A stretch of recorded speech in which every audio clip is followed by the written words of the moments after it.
Ladies and gentlemen, welcome to this Warlords of Draenor beta preview video. And in this video, we're going to be taking a look at some of the talents that become available to you as a level 100 Death Knight. This first ability is called Breath of Sindragosa, and this is available to either Blood, Frost or Unholy specs. Now, what this will do is it will continuously deal 39.96% of your attack power as Shadow Frost damage every second to enemies in a frontal cone in front of you, and that's within 12 yards. This will also place them with a debuff called Mark of Sindragosa for 6 seconds, and you will continue to breathe on them until either your runic power has been exhausted or until you actually cancel the channel. Mark of Sindragosa will cause you to be healed for 5% of the damage that is dealt to the enemies. It's also worth noting that this ability has a 60-second cooldown.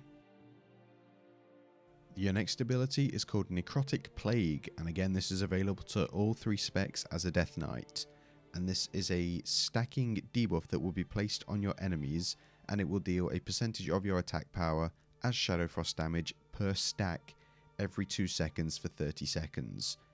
Now every time it deals damage, it will gain 1 stack of the debuff, and it will also infect nearby enemies that are within 8 yards if it is possible. You'll also gain 5 runic power whenever a target infected with Necrotic Plague attempts to attack you.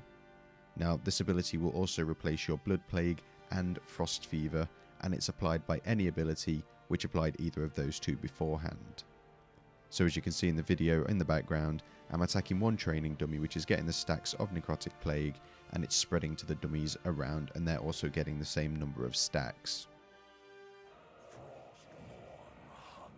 And this third and final ability is a flashback to the past and is called Defiled, and again this is available to all 3 of the Death Knight specs. Now if you cast your mind back to Lich King, it does pretty much exactly the same thing. It will defile the ground that is targeted by the Death Knight, and every 1 second if there are any enemies standing in the defile, it'll deal damage to them, and it will also grow in size, so obviously the more damaging you are to the enemies, the bigger it will get. Additionally, any enemies that are standing in your defile will deal 10% less damage to you. It's also worth noting that this does replace your Death and Decay ability. So that's going to do it for this Warlords of Draenor beta preview video. Please do remember that everything you have seen here is from the beta, so it is subject to change and may not be like this when the game does go live. As always, thank you for watching, and if you are interested in future Warlords of Draenor previews, then please do feel free to subscribe to the channel. Alternatively, for daily news, please do head on over to flaskup.com.